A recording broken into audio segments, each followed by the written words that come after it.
Hello, and welcome back to the Living the Questions podcast.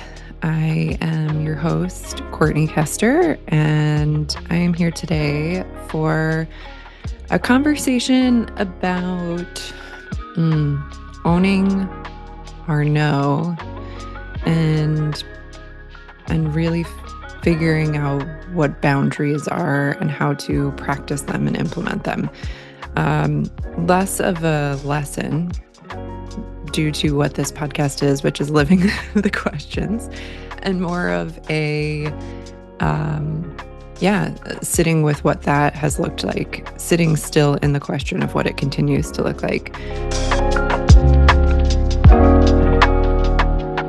So the question I had written down was, what happens in my body when I want to say no, but feel the pressure to say yes? And I think recently that has taken me in a lot of different places. So that question may actually be quite different over the course of time, but I do think that it's at the core of it. What am I actually feeling in my body when I have a no and either can't get to it, like can't understand that that actually is a no in my body due to, the protective mechanisms that my body has set up for myself. And or it feels like I get clarity on the no, and it just feels really difficult to practice, to actually implement. So I think wherever you find yourself on the journey with honoring boundaries, I think it's an interesting topic, especially too, because I find myself in a world where I'm trying to really get clear on the differentiation of like taking really good care of myself with the deep desire to love others, to be really skilled at that external giving of love, and needing to learn to incorporate myself in that, and knowing that actually it makes the love that I give out more genuine, more grounded. Um, it is necessary to love another, to love self. That is a necessary piece of loving another, is what I'm trying to say. And I think that there's so many pieces of that can get mixed up with things, misinterpretations of what it means to love self, to kind of swing the pendulum and go into the world of hyper independence and feeling like you need to be entirely self-sufficient. It's not an either or. And living in the nuance of that is a very interesting place to be, especially when we're untangling. So, from my misinterpretation of a definition of love, it has been a tricky road to untangle from that and not feel like it immediately swings the pendulum to now I'm just thinking of myself, right? Because there's like that feeling of selfishness or self-centeredness, which I actually like the term self-centered, because I think that there's room to redefine how we even look at the words, how we even look at things like taking good care of self. To center self doesn't necessarily mean that we're completely removing another, or thoughtfulness of others and community and connection. It is to say, can I center myself for a second and actually focus here, and and honor what's going on, and actually put merit to what's happening for me, and not disregard, and to actually include. It's a, we're not wholly self-centering, and therefore, and therefore completely excluding other people. It is an act of deep self-regard, of really getting to honor ourselves and take a minute to respect ourselves enough to say, can I center with myself? Can I actually be centered in myself? Can I center myself for a second um, to know what I have, to get congruent, to actually be here? So it's possible for me to have connection both with myself and with others. If I'm if I'm avoiding that, I am running the risk of very likely being disconnected from myself, and therefore it's not possible for me to connect with other people. Um, so I digress. I've gone down this I've, done, I've gone down this path now here, but all to say that that in that part of that world, part of living into that question, part of living into that discernment, I've found for myself is there is this there is this trickiness of saying no, of knowing what our no is when perhaps the lived experience has been shutting that down, has been if the offering is to focus on another, then what you have doesn't matter. Um, and this is not the reality of things. This is what the internal story says, right? It's like, I, um, or, it doesn't even say it. It's just, it happens. It's like lived over time. So if you are presented with something as simple as, where do you want to go to eat? Sometimes, perhaps, you may actually have, it doesn't matter to me, whatever you want. Most of the time, though, the lived experience is, like, I release this and I give it over to the other person. Whatever they want is actually what matters, regardless of what I want. I may not even have access to what I want, and therefore I will always present it with whatever you want.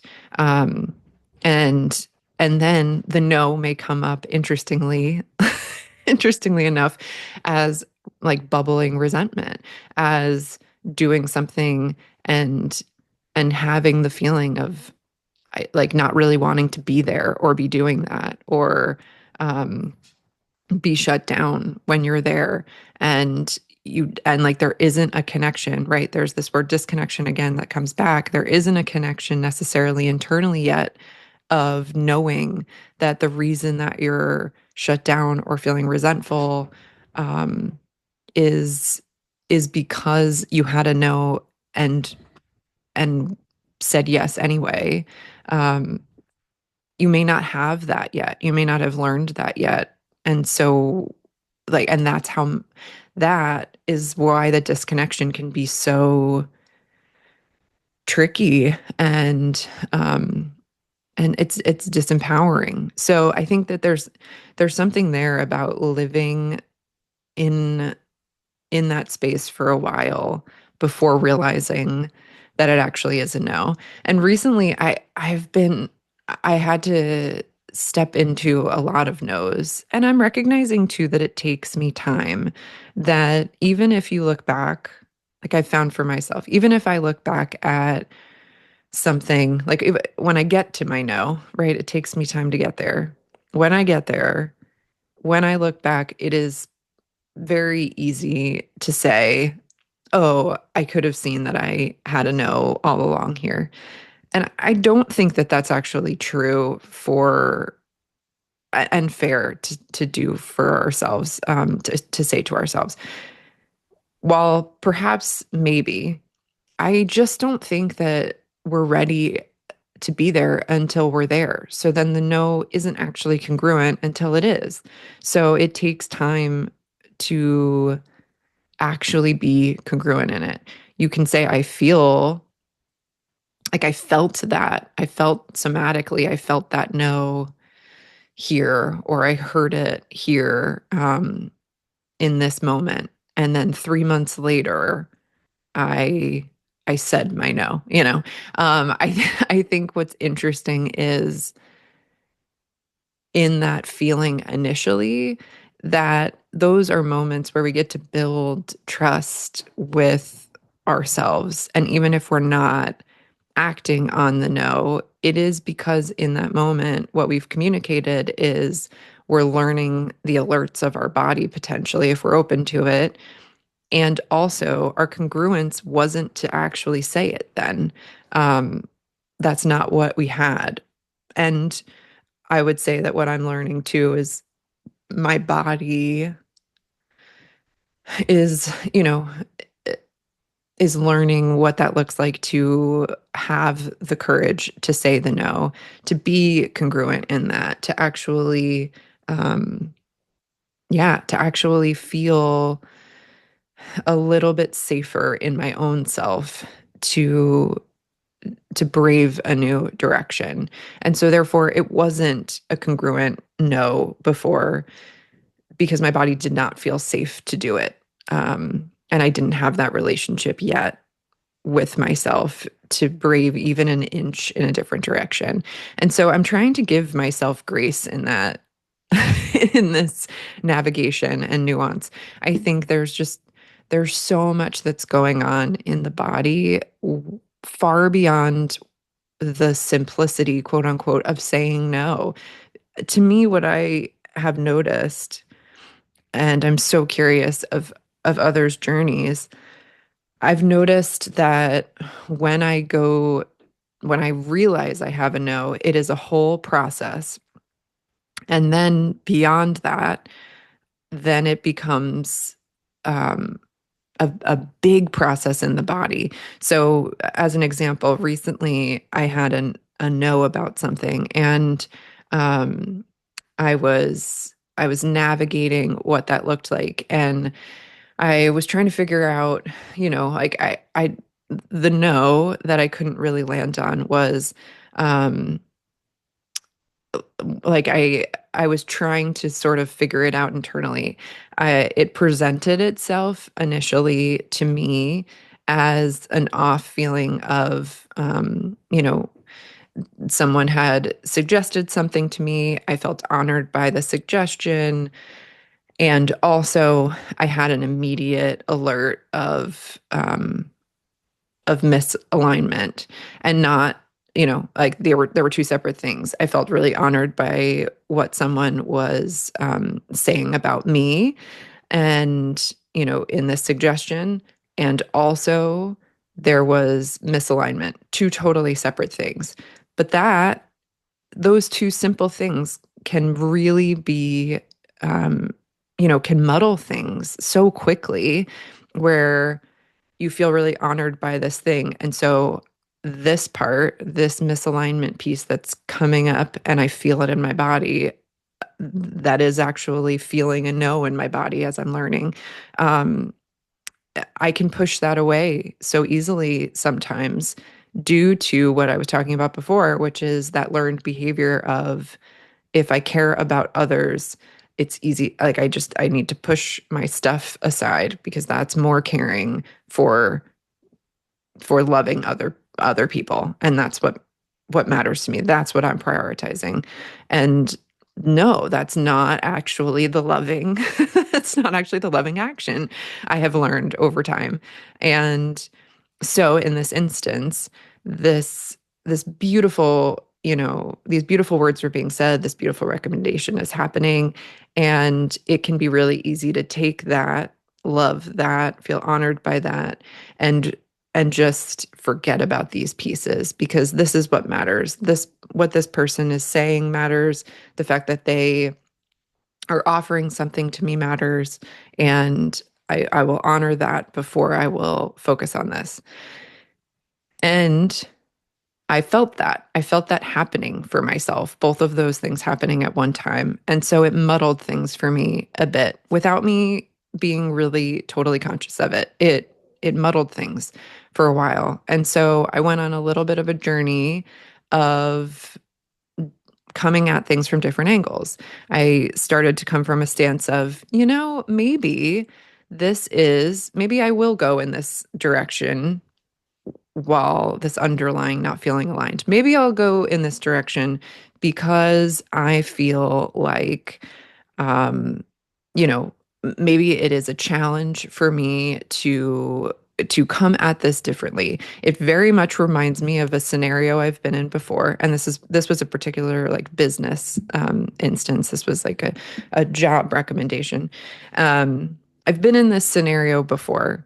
It feels similar to, and perhaps this is me getting to practice that again. So here I go, rationalizing these things and trying it on for size. Does that feel right? Does that fit? um, and and so I sat with that for a little bit.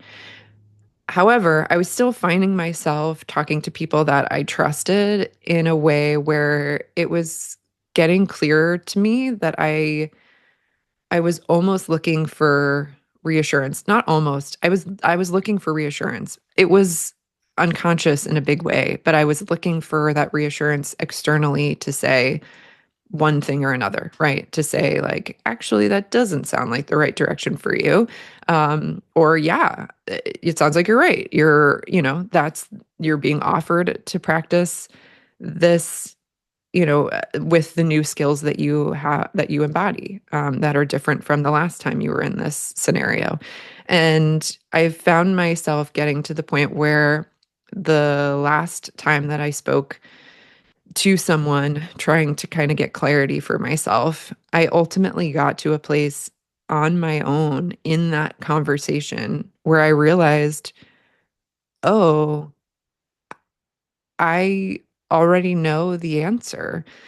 I am realizing that me even going to another person who I trust and looking for a certain response, there's wisdom in that. What was I actually looking for? What was I looking for permission for from someone else? And the later part is, why was I routing through another person to do that, to feel like that was the only route for me to do that?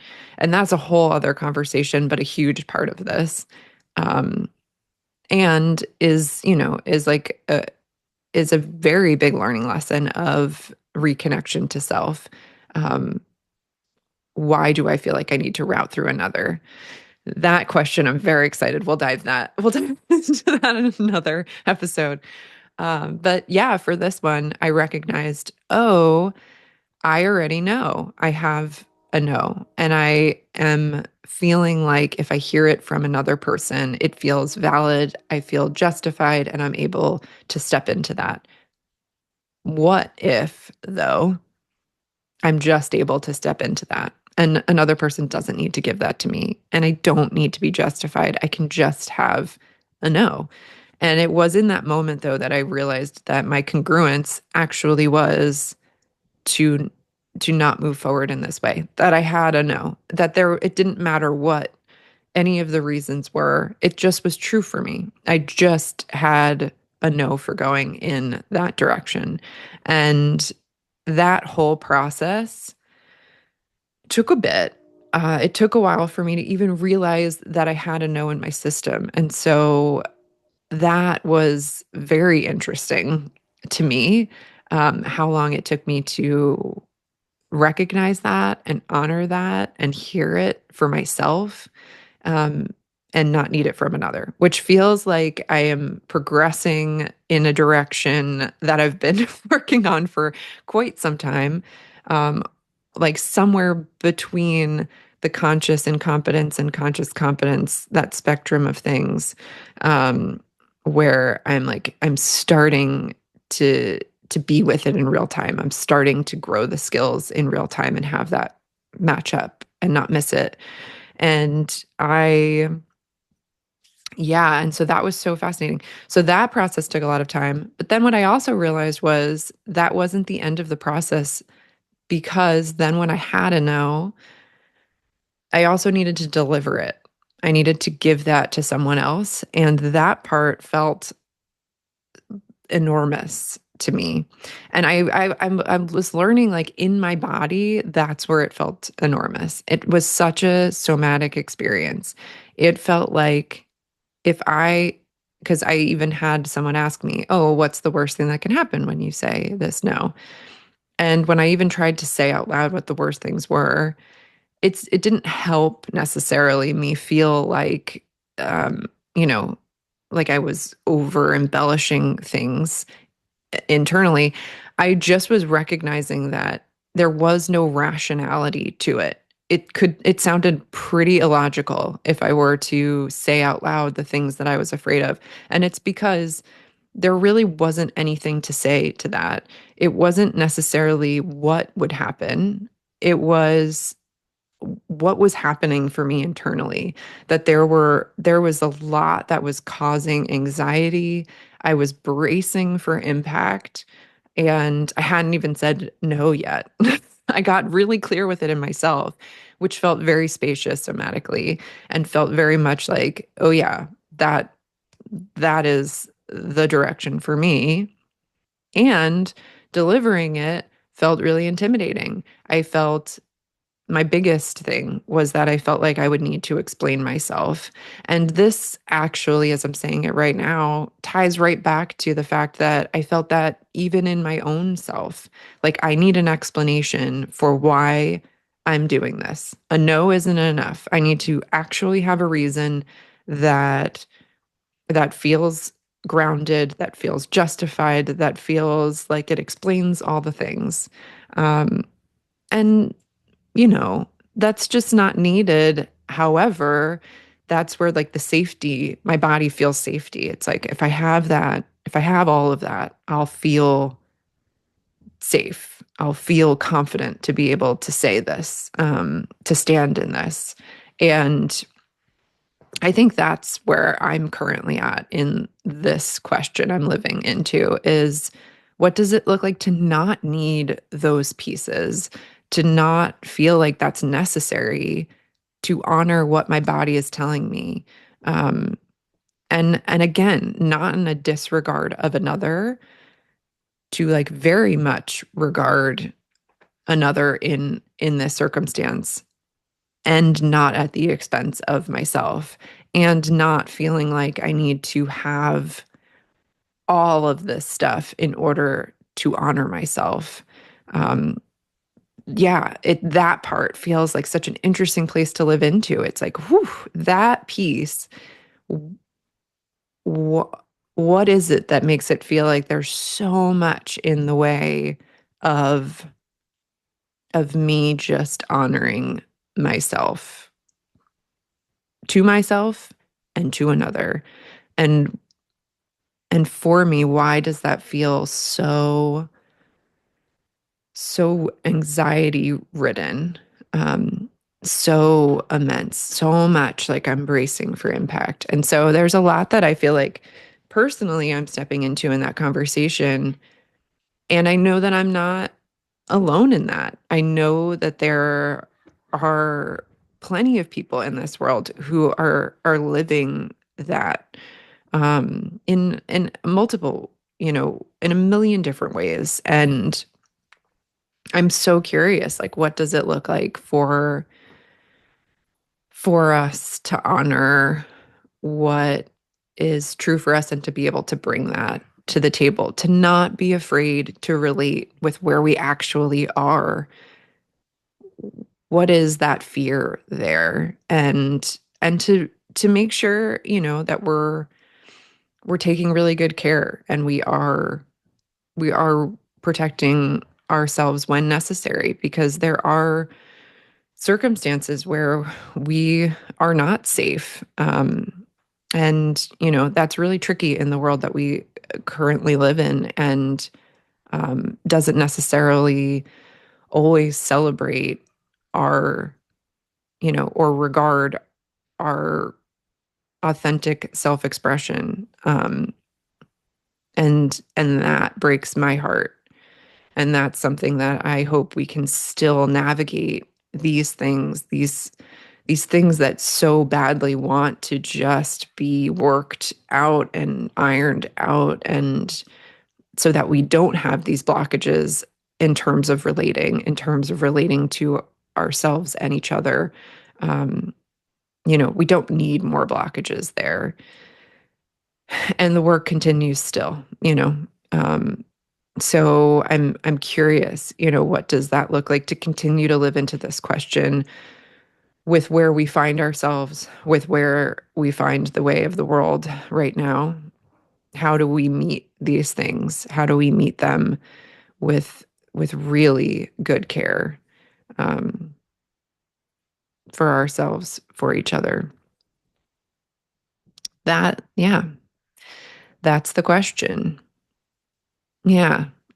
So I'm interested, and I'm so interested to hear what comes up for you, if there's any piece of this um, that illuminated anything in your story that feels like you're clarifying things and living into, parts of your own questions here. I would love to hear what those are, so feel free to share them.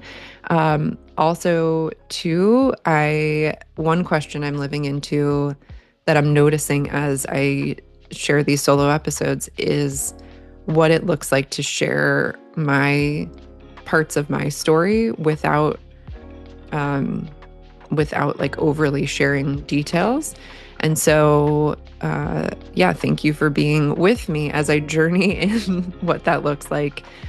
As many times I find myself dancing with what that looks like to share what feels good for me, what feels honoring for me, and and the people that are parts of my story.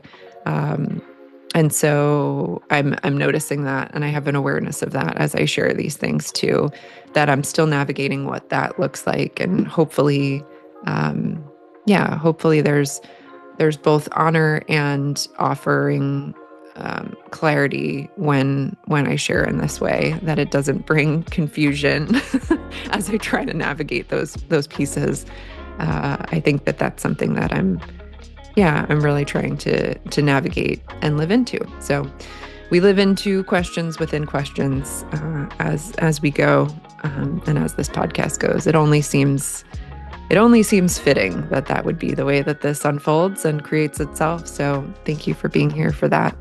And for the continued journey of this. I'm very much looking forward to diving further into this question and more in coming episodes. And I look forward to seeing you for the next one.